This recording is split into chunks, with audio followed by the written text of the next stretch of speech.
கோவிலுக்கு சென்றால் எப்படி வர வேண்டும் தெரியுமா?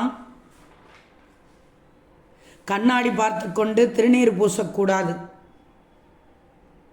கோவிலுக்கு சென்றால் கட்டாயம் விநாயகர் கோவிலை வணங்காமல் வரக்கூடாது. சிவன் கோவிலுக்கு போனால் 3 முறை வலம் வர வேண்டும் கண்டிப்பாக. கோவிலுக்கு போயிட்டு வந்தால் காணிக்கை போடாமல் வரக்கூடாது. பெருமாள் முன் கன்னத்தில் அடித்து கொள்ள வேண்டும். கோவிலுக்கு சென்று வரும்போது கோவிலில் ஒரு 5 நிமிடமாவது உட்கார்ந்து வர வேண்டும்.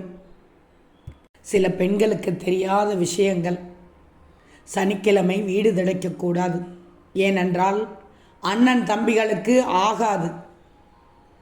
சனிக்கிழமை பொதுவாக புது ஜவுளிகள் எடுக்கக்கூடாது.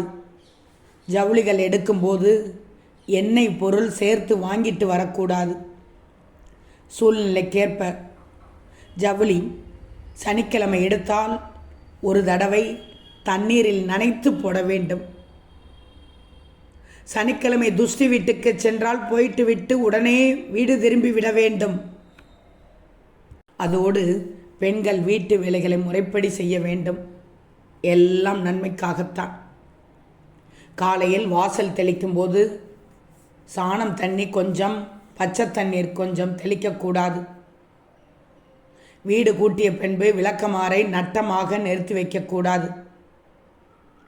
அதிகமாக தேய்ந்திருக்கும் விளக்கமாறை வீட்டில் வைத்திருக்கக்கூடாது. குளித்த பின்பு துண்டுகளை வீட்டு கதவுகளிலோ அல்லது ஜன்னலிலோ போடக்கூடாது. கடன் வந்துவிடும்.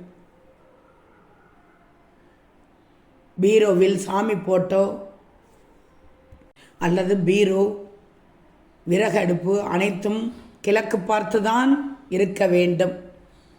இன்னும் சொல்லப்போனால் பெண்கள் அதிகமாக தெரிந்திருக்க வேண்டிய விஷயங்கள்: புளி, உப்பு, மிளகாய் வத்தல், கடுகு இவை அனைத்தும் உங்கள் வீட்டில் எப்போதும் இருக்க வேண்டும்.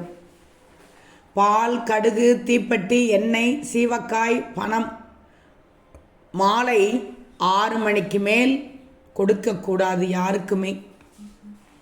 தாலி செயினை எப்போதும் அடகு வைக்கக்கூடாது. கோவிலுக்கு செல்லும்போது, நல்ல காரியத்துக்கு செல்லும்போது கருப்பு துணிகளை உடுத்தி செல்லக்கூடாது. காலையில் கண் விழித்ததும் அவரவர் உள்ளங்கையில் கண் விழித்தால் அதிகமான நன்மைகள் தரும். குலதெய்வம் திருப்பதி, திருத்தணி, திருச்செந்தூர், பழனி கோவிலுக்கு சென்றால் நேராக அவரவர் வீட்டுக்குத்தான் செல்ல வேண்டும். குங்குமத்தை வலது கையில் மோதிர விரலால் இருந்த குங்குமத்தை வைப்பது நல்லது. தேரை தேங்காய் தண்ணீரை கர்ப்பிணி பெண்கள் குடிக்கக்கூடாது.